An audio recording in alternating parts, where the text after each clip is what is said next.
मित्रांनो, मोगल भारतात आलेले मुस्लिम आक्रमणकर्ते हे मुळातच वाईट. या मोगल सुलतानांनी आपल्या देशालाच नाही तर स्वकीयांना सुद्धा फार लुटलेलं आहे. आता ही मोगलांची मनोवृत्ती कशी आहे हे आपण एका उदाहरणाच्या माध्यमातून समजून घेऊया. जेव्हा शाहिस्तेखान पुण्यामध्ये आला आणि तो 2 वर्ष पुण्यामध्ये राहिला, 2 वर्षामध्ये त्याने फक्त आणि फक्त चाकणचा किल्ला घेतला. आणि तेव्हा तेथील सुभेदार नामदार खान हा शाहिस्तेखानाकडे आला आणि मला म्हणाला की महाराज, माझ्याकडे फौज द्या आणि मी काय करतो, त्या फौजेच्या माध्यमातून शिवाजीला पकडून आणतो आणि तुमच्या ताब्यात देतो. तेव्हा शाहिस्तेखान त्याला म्हणतो की अरे वेडा आहेस का, तू तुझ्या जवानीच्या जोशामध्ये असं म्हणतोयस.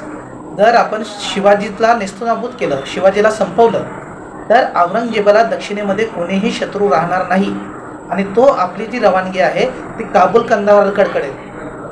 आणि म्हणून त्यापेक्षा पुण्याची जी आबोहवा आहे ती खूप सुंदर आहे, त्यामुळे आपण इथेच राहूया आणि शिवाजीशी लढण्याचं नाटक करत राहूया. तर अशा प्रकारची मोगली मनोवृत्ती शाहिस्तेखानामध्ये आणि इतर सर्व सैनिकांमध्ये होती आणि म्हणून त्यांनी आपल्यालाच नाही तर स्वकीयांना सुद्धा लुटलेलं आहे. हे कसं वाटलं हे आम्हाला कमेंट करून नक्की सांगा. धन्यवाद.